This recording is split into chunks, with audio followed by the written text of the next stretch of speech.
Bah, vous voyez, votre fils a eu 10 au premier contrôle et 6 au second, ce qui lui fait une moyenne de 8. Bah, faut dire qu'il a rien foutu. Oui, mais ça, c'est de ma faute. Voilà, je lui ai dit qu'il fallait se concentrer sur les maths.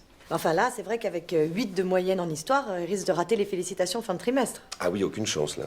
Sauf s'il se reprenait et qu'il obtenait 16 au prochain DST. Voilà, mais, donc c'est exactement pour cette raison que je voulais vous voir. Je crois savoir que vous donnez des cours particuliers. Ça peut m'arriver, en effet. Ah, alors vous pensez qu'il faudrait qu'il en prenne combien pour rattraper son retard?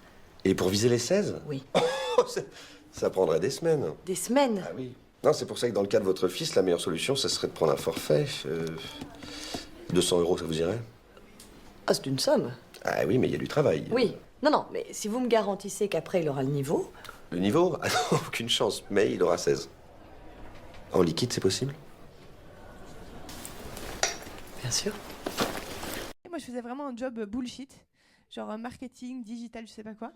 En entretien d'embauche, hein, je ne comprenais même pas le poste pour lequel je postulais.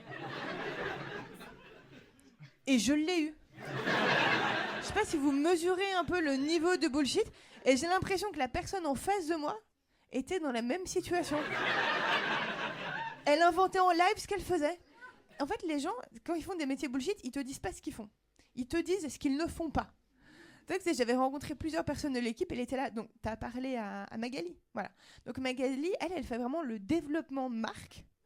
Nous, on fait pas ça du tout. D'accord? Ok.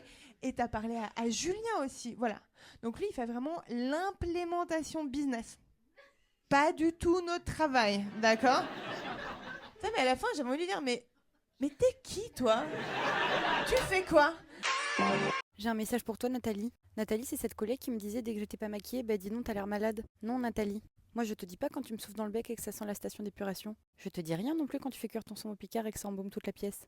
Je me tais quand tu montes les photos de tes enfants sur la balançoire et que tu racontes que ton mari a monté la nouvelle tonnelle dans le jardin, acheté à Jardiland. Je dis rien, je fais semblant de m'intéresser. Je te dis pas non plus que le contour marron permanent avec du rouge à lèvres fuchsia, ça se fait pas. Je dis rien, Nathalie. Alors pourquoi toi tu dis?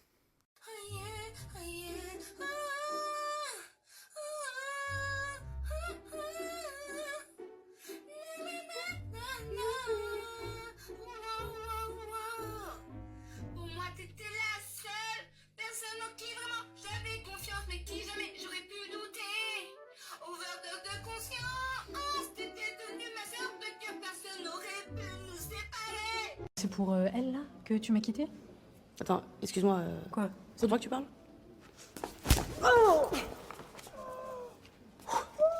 Je suis désolée. Elle a pris pour tout le monde, là.